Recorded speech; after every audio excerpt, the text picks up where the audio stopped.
Brain-body connection. Does my brain communicate with my body? If not, what is blocking that? Join Jeff as he clears the blocks and all that's getting in the way of clear communication from our brain to our body. So without further delay, thank you, Jeff. So tonight's work is around the brain, basically, the brain. Hooking it up to the body, hooking the body up to the brain, that kind of stuff. We'll get in that a little bit more. I want to start with, to kind of continue the discussion, the format of it last week, where we were talking about solids, liquids, gases, ether, 1, 2, 3, and 4.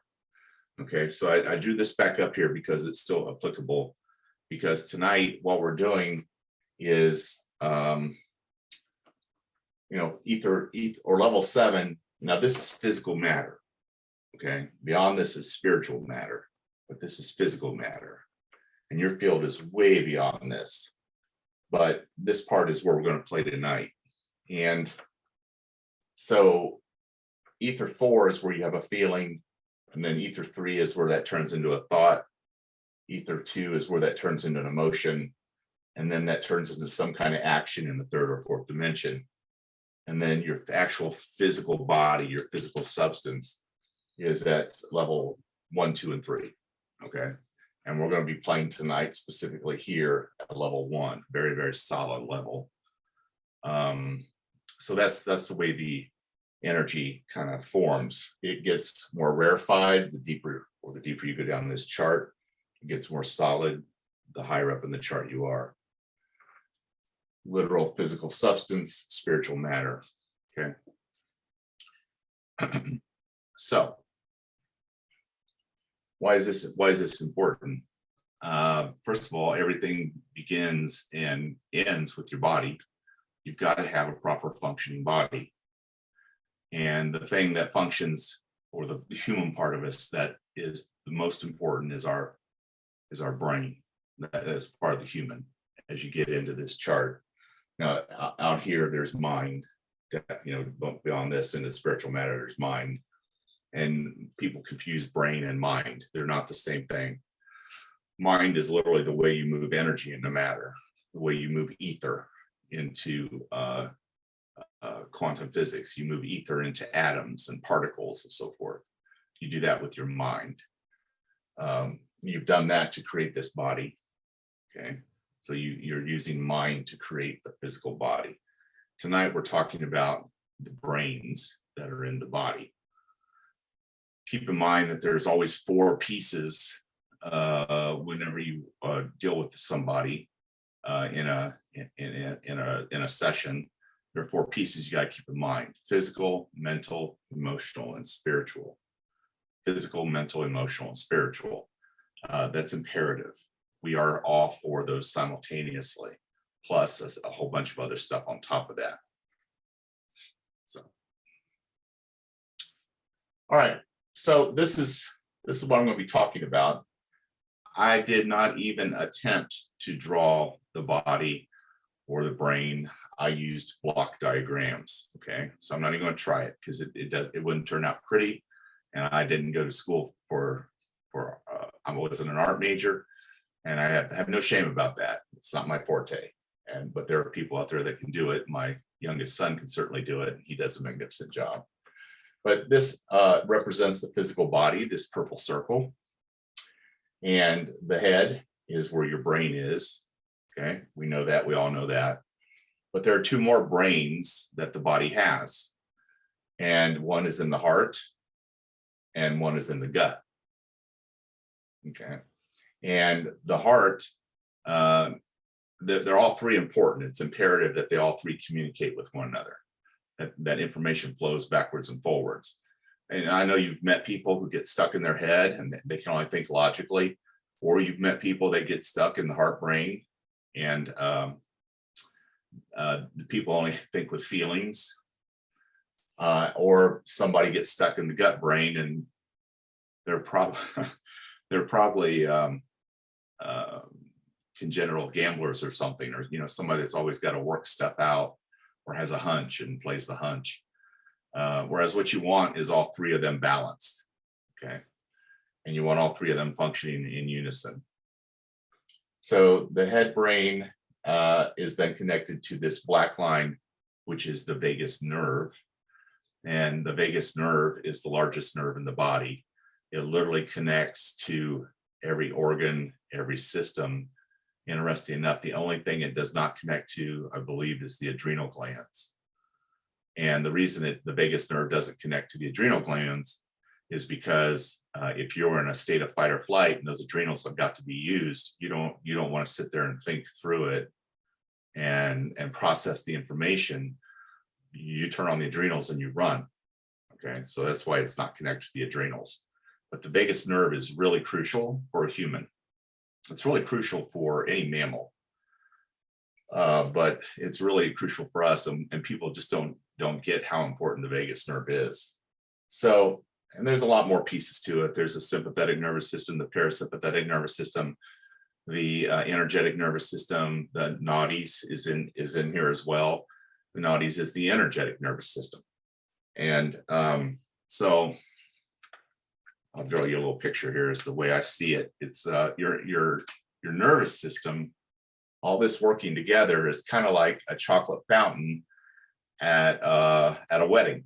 Okay, so you've got this level and this level and this level and this level, and then you've got the chocolate down here in the bottom, right? So chocolate, I use chocolate because I have a sweet tooth. The chocolate comes up and it fills the first level, and then it overflows, and then it fills the second level, and then that overflows, and then that overflows, and then goes back into the main collector. Everybody's seen this, you know how it works. But you are very much like a chocolate fountain at a wedding party. What happens is that negative energy, it gets built up in the nervous system, and it goes up and it tries to get processed through the parasympathetic nervous system, the sympathetic nervous system, and so forth and so on, until there's no place for it to go. And it just cycles and recycles and cycles and recycles.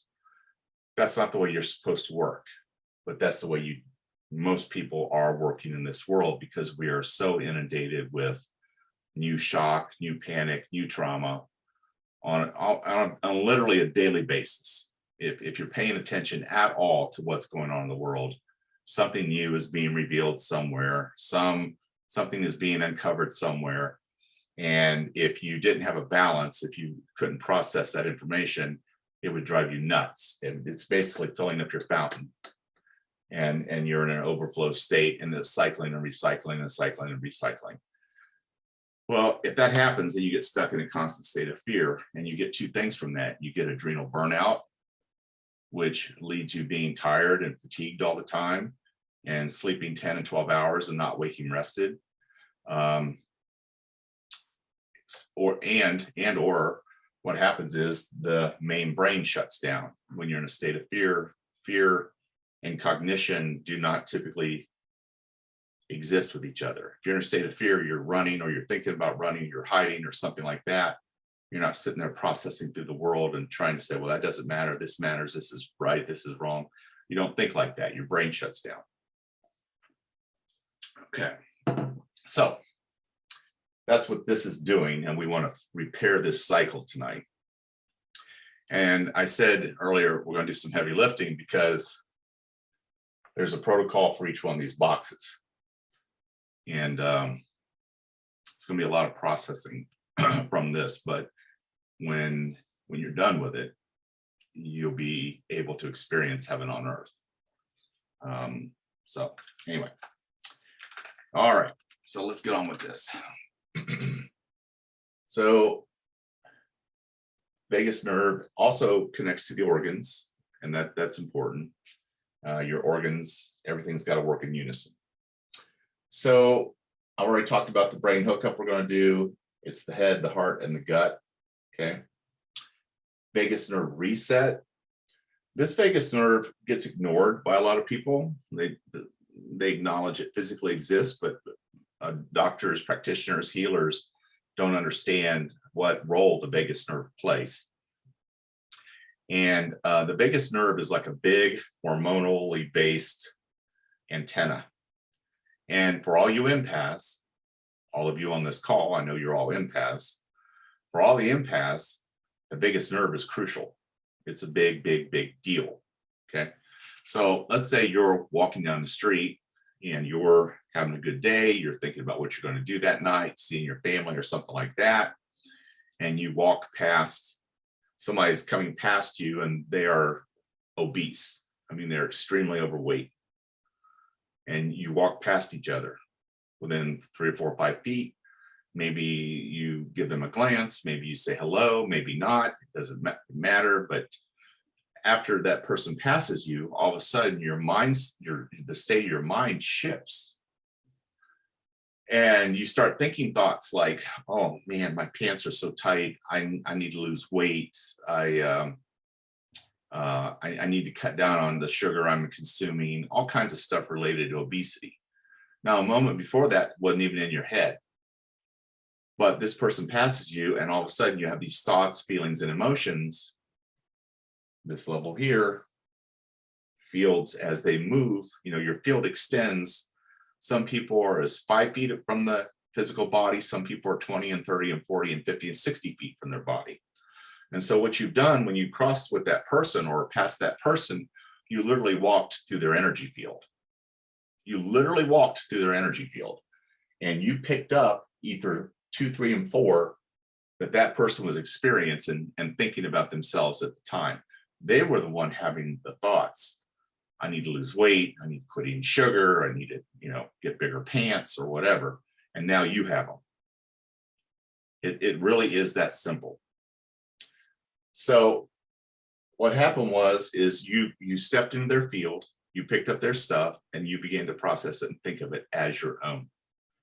Now, let me give you a tool to use should that happen. And this can happen about anything: weight, emotions, fear, angst, anxiety, depression.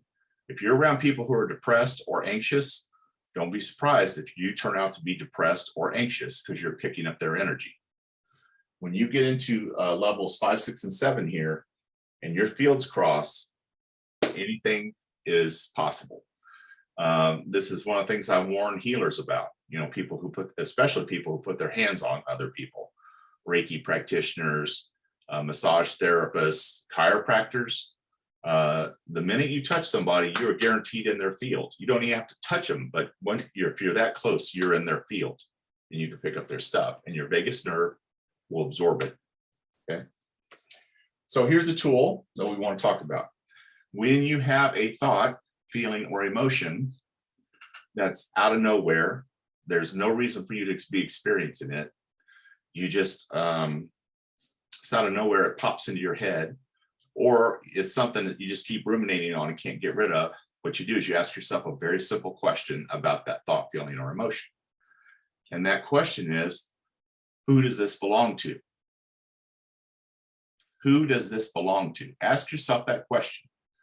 So you walk past the person coming the other way from you.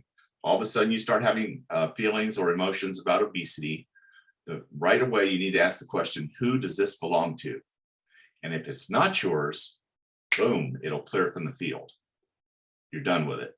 It's over.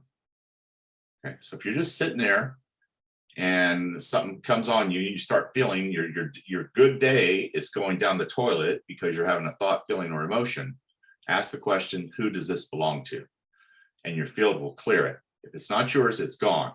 If it is yours, if it's something that's coming up, it'll hang around. Okay. And that's an important distinction. So that's a tool right there that'll make for a better day right from the get-go. Just whenever you have a bad thought, feeling, or emotion, who does this belong to? Now, this next piece is access consciousness, because I'm trained in that as well. So I want to give them their due, because they've done a lot of work and a lot of research and so forth. And so if who does it belong to doesn't work, if that feeling still hangs around, if it's still something that needs to be cleared, then what I want you to do is say the words pod and POC. pod and POC, POD/POC, pod POC. Pod POC refers to a 28-page clearing statement that's published out on the internet that's basically free to the world, and it clears those kinds of thoughts, feelings, and emotions. So if you just say pod POC, you're so strong now that you can enact that clearing statement and it'll go to work in your field and clear that thought, feeling, or emotion. So thoughts pop into your head. Who does this belong to? Wait. If it doesn't disappear, then pod pocket. Just say pod POC, pod POC, pod POC, pod POC, pod. Say it until it's gone. Say it until the nervous system calms down. You can use it over and over and over and over again. You're just telling the field, clear it, clear it, clear it, clear it. So you're doing your own clearing work with this piece of work. Okay.